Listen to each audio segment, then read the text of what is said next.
Hello students, welcome to Canonical Classes. और आज का जो हमारा वीडियो है वो उसका टॉपिक है कॉमन सॉल्ट। वो एक रॉ मटेरियल है फॉर मेनी केमिकल्स, है ना। बहुत सारे केमिकल्स का रॉ मटेरियल है। तो देखिए, कॉमन सॉल्ट सबकी किचन में होता है, बहुत ही कॉमन है, इसलिए उसका नाम कॉमन सॉल्ट है। हर जगह हर घर में मिलेगा आपको। ये खाने में जो सॉल्ट हम यूज करते हैं वही common salt, that is NaCl। ठीक है, तो कॉमन सॉल्ट बहुत मतलब जो हम कॉमन सॉल्ट ऑब्टेन करते हैं वो बहुत ही अच्छा रॉ मटेरियल होता है। किस किस की प्रिपरेशन के लिए, like sodium hydroxide, baking soda हो गया, वॉशिंग सोडा हो गया, ब्लीचिंग पाउडर हो गया, एक्सेट्रा। ठीक है, तो सोडियम क्लोराइड जिसको हम किस नाम से जानते हैं, NaCl, मतलब जिसका फॉर्मूला क्या है, NaCl। तो ये जो NaCl है, ठीक है, ये बनता कैसे है? देखिए, अगर आप क्या करते हैं, स्ट्रॉन्ग बेस के रिएक्शन करवाते हैं विद एसिड, है ना। जैसे कि सपोज करिए मेरे पास स्ट्रॉन्ग बेस है NaOH और इसकी रिएक्शन मैंने करवा दी HCl के साथ। जब इस तरह की कोई रिएक्शन होती है तो हमारे पास जो प्रोडक्ट बनता है that is NaCl plus H2O, है ना। इस टाइप के रिएक्शन को आप क्या बोलते हैं, न्यूट्रलाइजेशन रिएक्शन। मतलब न्यूट्रल हो गया है, एसिड ने बेस का जो पावर है, एसिड ने बेस की जो पावर है वो बिल्कुल क्या कर दी है, खत्म कर दिया है। ठीक है, तो ये जो बना है, ये जो सॉल्ट बना है, इसको बोलते हैं हम sodium chloride. Sodium chloride, isn't it? Yes, it is. ठीक है, it is the salt we use in food, it is a neutral salt. ये बहुत इंपॉर्टेंट बात है कि ये न्यूट्रल सॉल्ट है। अगर ये न्यूट्रल सॉल्ट है तो इसका pH इज इक्वल टू 7। इसका pH क्या रहता है आपका, 7 रहता है। इसीलिए तो हम बता पाते हैं कि हमारा ये सॉल्ट क्या है, न्यूट्रल है। ठीक है, देखिए, सी वाटर के अंदर बहुत सारे सॉल्ट होते हैं। जब हम सी की बात करते हैं तो सी का जो वाटर है उसमें बहुत सारे सॉल्ट डिसॉल्व होते हैं। तो सोडियम क्लोराइड को उन सभी सॉल्ट में से अलग किया जाता है।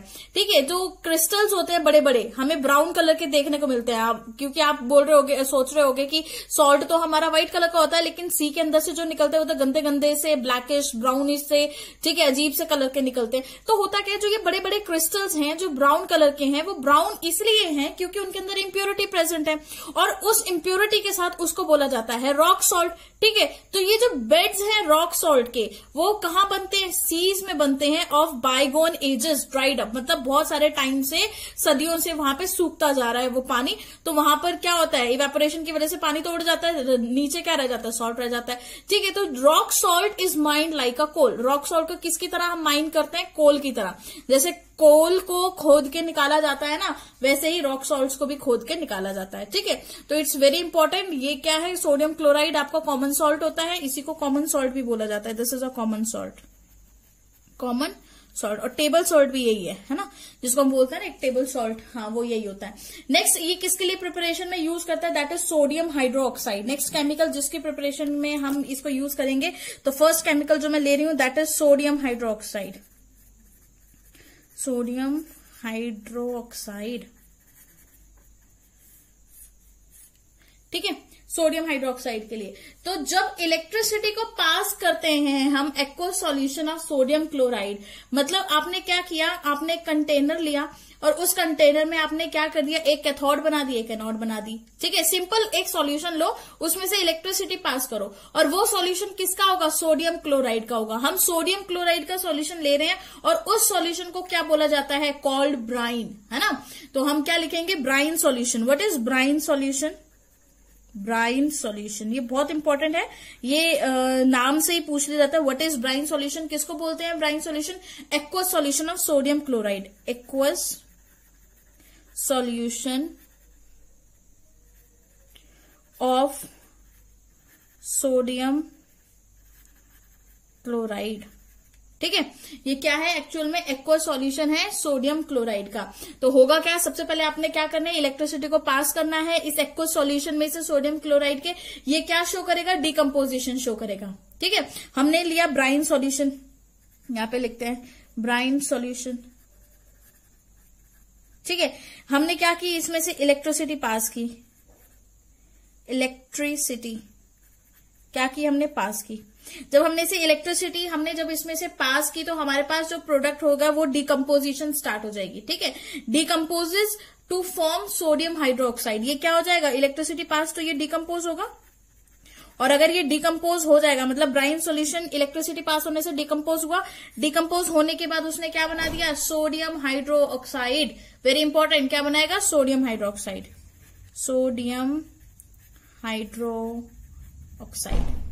ठीक है, इसने प्रिपरेशन कर दी सोडियम हाइड्रोक्साइड की। अब ये जो सोडियम हाइड्रोक्साइड का जो प्रोसेस है is called chlor alkali process, है ना। ये जो प्रोसेस होता है, process is known as, process है इसको क्या बोलते हैं, chlor alkali process, chlor alkali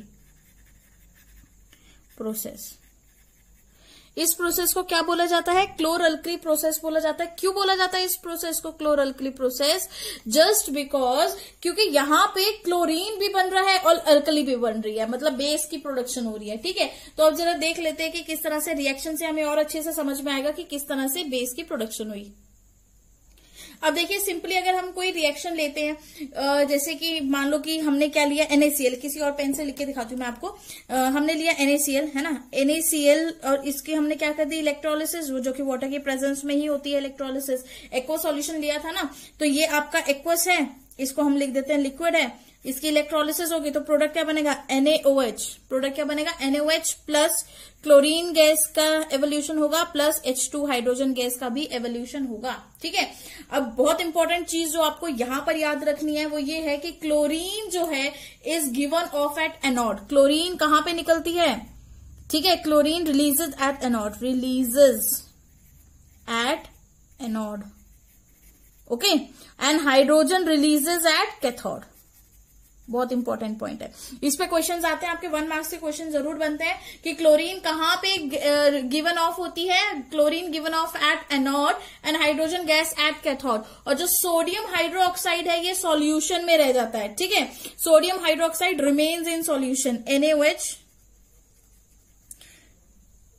is the remaining solution, is the remaining, ये आपका रिमेनिंग सॉल्यूशन है। NaOH जो होता है वो आपका रिमेनिंग सॉल्यूशन हो जाता है। ठीक है, sodium is form near the cathode, और ये कैथोड के पास मिलेगा। तो क्योंकि सोडियम हाइड्रोक्साइड आपका रिमेनिंग सॉल्यूशन है तो इसीलिए तो बोला एक क्लोरीन बन रही है और एक एल्कली बन रही है। एल्कली से क्लोर से क्लोरीन, एल्कली से NaOH, बस इसी से आपका नाम पड़ गया क्लोर अल्कली प्रोसेस। तो आपको ये डायरेक्ट इस प्रोसेस के नाम से भी आ सकता है, what is a क्लोर alkali process. तो आपको बस यहाँ पे वही ये रिएक्शन लिख के बस इसको जल्दी से समझा देना है कि क्लोर अल्कली प्रोसेस क्या होता है। ठीक है, तो क्लोर अल्कली प्रोसेस के बाद और भी सारे केमिकल्स होते हैं, उनको 1 बाय 1 हम स्टडी करते हैं।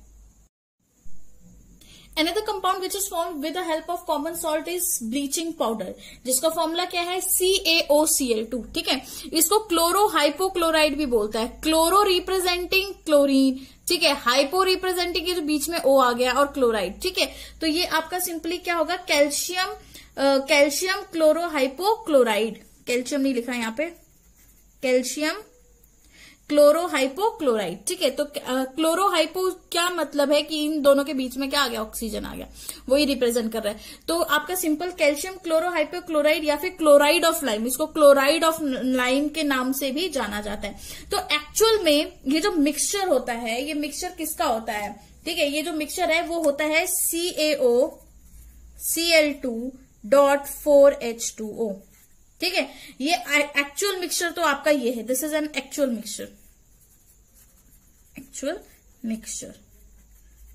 ठीक है, एक्चुअल में हमारा जो मिक्सचर होता है वो ये होता है। ठीक है, एंड जो बेसिक कैल्शियम क्लोराइड है, CaCl2, कैल्शियम हाइड्रोक्साइड और वाटर, इन सबको मिला के बनता है। तो हुआ क्या, chlorine is produce during electrolysis. किसकी प्रोडक्शन होगी, ड्यूरिंग इलेक्ट्रोलिसिस, ड्यूरिंग इलेक्ट्रोलिसिस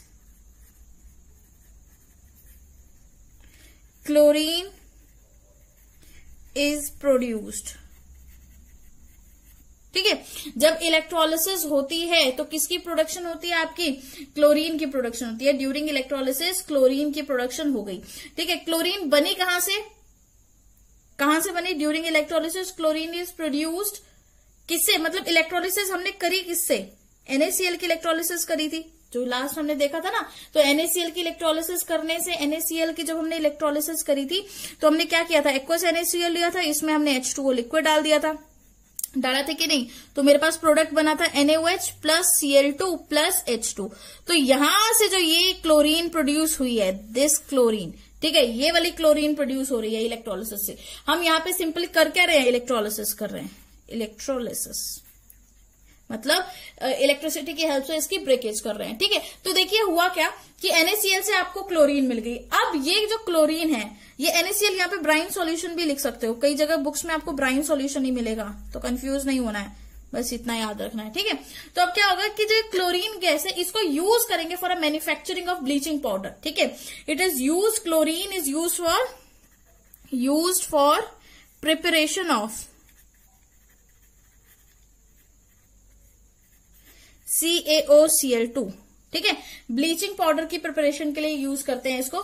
तो bleaching powder is produced by action of, कैसे ब्लीचिंग पाउडर कैसे बनेगा, जब हम स्लेक्ट लाइम, मतलब स्लेक्ट लाइम क्या होता है, स्लेक्ट लाइम, स्लेक्ट लाइम का फॉर्मूला क्या है, CaOH का whole twice, calcium hydroxide is your slaked lime. ठीक है, जब इस स्लेक्ट लाइम की रिएक्शन हम किसके साथ करवाएंगे, क्लोरीन के साथ करवाएंगे, तो जो प्रोडक्ट बनेगा वो क्या बनेगा, CaOCl2, है ना। तो ये क्या है, CaOH whole twice plus Cl2 gives you CaOCl2 plus H2O, और प्रोडक्ट में और क्या बन के निकला, वाटर। ठीक है, तो इस तरह से आपकी प्रोडक्शन हो जाती है। तो bleaching powder is represented by CO, दो the actual composition is complex, है ना। तो अब होगा क्या, अब इसकी प्रॉपर्टीज भी वन बाय वन डिस्कस कर लेते हैं। तो पहली प्रॉपर्टी क्या है इसकी, तो देखिए फर्स्ट प्रॉपर्टी हम देखते हैं कि जो ब्लीचिंग पाउडर होता है एक्चुअल में उसका कलर क्या होता है, येलोइश व्हाइट कलर का होता है, मतलब ऑफ व्हाइट कलर भी बोल सकते हो आप उसको। ठीक है, प्योर व्हाइट नहीं होगा, तो एक्चुअल में कैसा होगा, yellowish white powder which give a strong smell of chlorine, है ना। किस तरह का होगा, it is yellowish white powder which give strong smell of chlorine। ठीक है, जो कि क्या करेगा, आपको स्ट्रॉन्ग स्मेल देगा क्लोरीन की। तो ये सॉल्युबल होगा वाटर में, जिसकी वजह से बीच में पीछे क्या छूट जाएगा, रेजिड्यू ऑफ लाइम, है ना, लाइम का रेजिड्यू छूट जाता है। तो हम ये भी लिख सकते हैं, it is soluble in water leaving behind a small residue of lime, it is soluble in water. ठीक है, बस सॉल्युबल है। नेक्स्ट चीज अगर हम देखें तो अगर इसको एयर के एक्सपोज में लेकर आते हैं, when expose to air, next point अगर हम डिस्कस करें, व्हेन एक्सपोज टू एयर, तो क्या होगा अगर हम इसको एयर के कांटेक्ट में लेके आएंगे, जो ब्लीचिंग पाउडर है वो क्या करेगा, डिटीरिएट करेगा और क्लोरीन को रिलीज कर देगा। ठीक है, मतलब जैसे ही उसकी प्रेजेंस में आएगा, उसके कांटेक्ट में आएगा, एयर की कांटेक्ट में आएगा, तो ब्लीचिंग पाउडर क्या हो जाएगा, खराब हो जाएगा, क्योंकि उसमें से क्लोरीन निकल जाएगी। जैसे कि फॉर्मूला CaOCl2 है, तो ये क्लोरीन तो निकल गई उसमें से। ठीक है, तो डिकम्पोजिशन हो जाएगी ब्लीचिंग पाउडर की। Air due to reaction, carbon dioxide जो प्रेजेंट है वो रिएक्ट कर जाती है। तो देखो रिएक्शन क्या बनेगी, व्हेन एक्सपोज टू एयर, तो हमारे पास क्या है, CaOCl2 है, this is your bleaching powder, air में प्रेजेंट है, CO2, उससे के साथ मिलकर क्या बना दे, CaCO3 प्लस Cl2 गैस आपकी बाहर निकल जाएगी। तो मेन काम तो आपके Cl2 गैस का था ना, वही निकल गई, तो फिर आगे कहां से चल पाएगा काम, नहीं चल पाएगा। ठीक है, नेक्स्ट एक और प्रॉपर्टी डिस्कस कर लेते हैं। क्या होता है कि जब भी ब्लीचिंग पाउडर को ट्रीट किया जाता है विद एक्सेस डाइल्यूट एसिड, है ना, when treated with excess dilute acid, तो भी क्लोरीन गैस रिलीज हो जाती है। ये भी लिखेंगे, when treated with dilute acid, जब किसी भी डाइल्यूट एसिड के साथ आप रिएक्शन कर दो, फॉर एग्जांपल CaOCl2 की आपने रिएक्शन कर दी विद H2SO4, किसके साथ कर दी, H2SO4, तो क्या प्रोडक्ट बनेगा, CaSO4 plus H2O plus Cl2, निकल गई यहां से भी क्लोरीन बाहर। ठीक है, उसी तरह से H2SO4 की जगह अगर हम HCl ले लें तो देखो क्या होगा, CaCl2, है ना, CaCl2 प्लस HCl, तो यहां से भी आपका जो प्रोडक्ट बनेगा वो क्या बनेगा, CaCl2 plus H2O plus Cl2 gas यहां से भी बाहर रिलीज होगी। ठीक है, तो जो क्लोरीन गैस प्रोड्यूस हो रही है इस तरह से जो भी chlorine gas is produce in this way is known as available chlorine. तो ये जो क्लोरीन है इसको बोला जाता है अवेलेबल क्लोरीन। ये जो क्लोरीन है दिस इज अवेलेबल क्लोरीन, ठीक है, क्योंकि जस्ट एक्सपोज करने से हमें मिल रही है भाई, तो अवेलेबल तो है ही। तो this is available chlorine which is responsible for bleaching action of bleaching powder. ठीक है, तो ये ब्लीचिंग एक्शन के लिए रिस्पॉन्सिबल होती है ब्लीचिंग पाउडर के। ठीक है, तो जैसे ही एसिड डालोगे इसकी प्रेजेंस में तो ये जल्दी से ब्लीच हो जाएगी और क्या हो जाएगा, कर देगी, और Cl2 इसमें से क्या हो जाएगी, रिलीज हो जाएगी। तो चलिए अब let us discuss the uses of bleaching powder. कुछ यूजेस डिस्कस कर लेते हैं। तो सबसे पहला तो यूज जो है हमने देखा ही होगा कि हम लोग जनरली बोलते हैं ये अगर पानी को स्टरलाइज करता है तो उसमें क्लोरीन डाल दो, है ना। तो उसमें हम क्लोरीन नहीं डालते, क्लोरीन तो गैस होती है, वो जाएगी कैसे पानी में, ऐसे नहीं डाल सकते। हम क्या करते हैं कि हम क्या करते हैं, ब्लीचिंग पाउडर डालते हैं पानी के अंदर। ठीक है, तो हम क्या बोल सकते हैं, ये माइक्रोब्स को किल करने में हेल्प कर रहा है, इसीलिए हम उसको यूज कर रहे हैं। तो we can write it is a strong disinfectant, it is a strong disinfectant, है ना, एक स्ट्रॉन्ग डिसइंफेक्टेंट होता है and use for sterilization of water and therefore, इसी वजह से and therefore use for sterilization, use for किसके लिए यूज होगा, स्टरलाइजेशन के लिए यूज होगा, किसकी, वाटर की, स्टरलाइजेशन ऑफ वाटर। ठीक है, यहीं पे लिख दो। चलिए हो गया वाटर। अब आगे देखिए ये किस लिए और यूज किया जाता है, इस जो वूल की श्रिंकेज होती है ना, श्रिंकेज हो जाता है आपका, जो भी वूल क्लोथ्स होता है वो श्रिंकेज होता है, तो ब्लीचिंग पाउडर की हेल्प से उसकी अनश्रिंकेज हो सकती है ना। तो it is employed for making wool unshrinkage, ये भी हम लिख सकते हैं, it is employed for making, किस चीज के लिए, वूल अनश्रिंकेज, वूल